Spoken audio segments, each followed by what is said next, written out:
Because you all know, if you start to eat the capital in your bank account, how long can you make it? Now to the global context. So we have all these crises. So we have this food crisis, which have been biting everybody, but it's been biting in particular the poor, because they are the ones who already have not much money and have to pay a lot more for their food. Now sure, a lot of the poor people live in the countryside where they can grow, partly at least, their own food.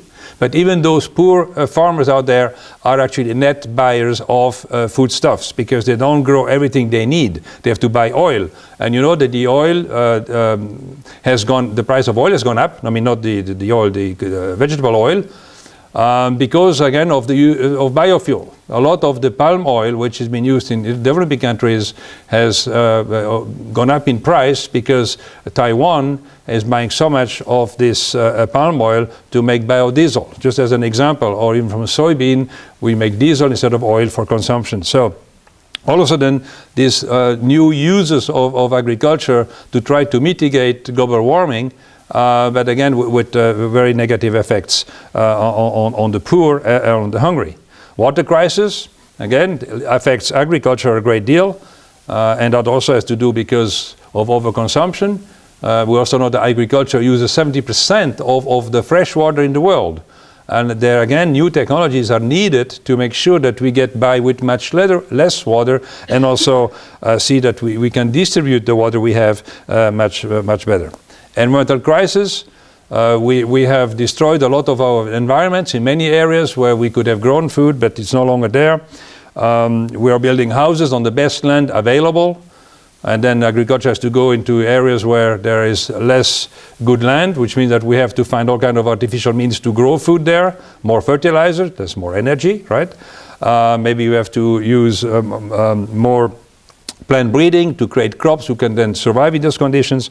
So I think we're making life difficult for ourselves. The climate crisis, agriculture, instead of actually mitigating, is contributing to climate change. 32% of the greenhouse gases produced come from agriculture and agriculture-related activities.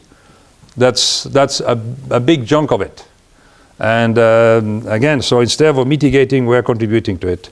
We have the financial and the credit crisis lately, which is adding to it.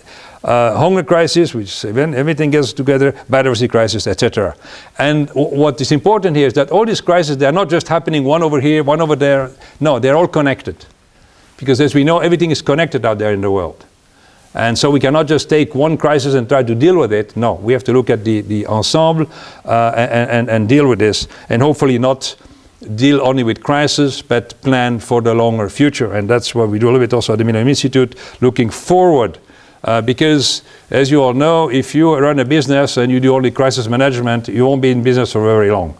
I think at some point you have to get out of this crisis management issue and see how can you move on, taking the longer view and reshape the way you do business.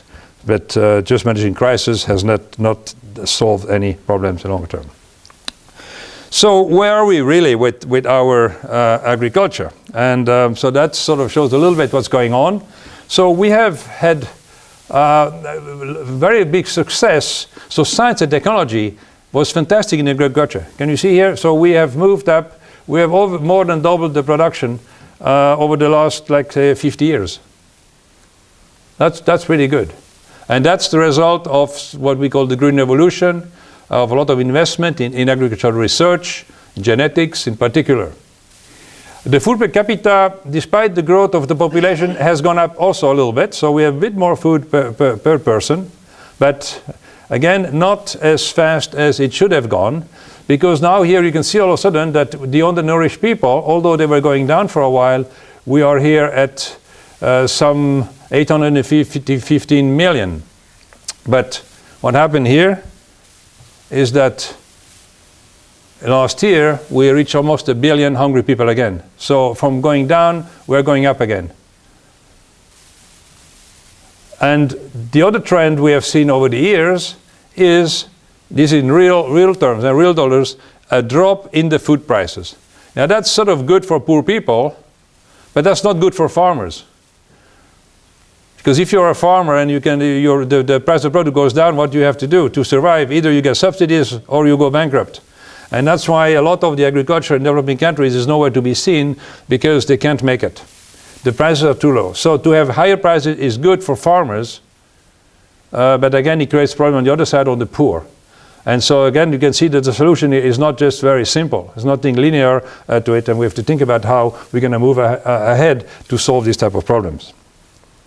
So that's sort of a bit where we are. So this issue here, and obviously the food prices have gone up. They have to come down again, but it's inevitable that they will go up again because we have more people to feed and people want to eat different.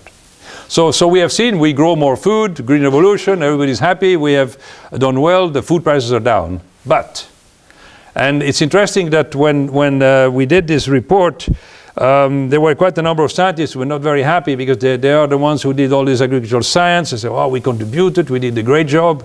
They didn't want to hear about the but, the downside of it. And so despite this green revolution, we have a lot of inequity and poverty, as we've seen. We have a lot of problems with health and nutrition, and also we have this uneven trade, which is adding to the problem at that level.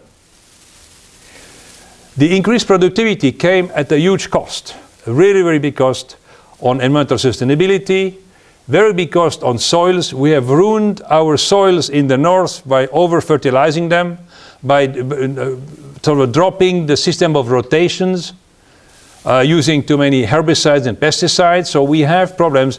The yields are now flat, and we can't really go higher with yields because the environment and the soil, which is the number one thing in the agriculture, basically is a dead material.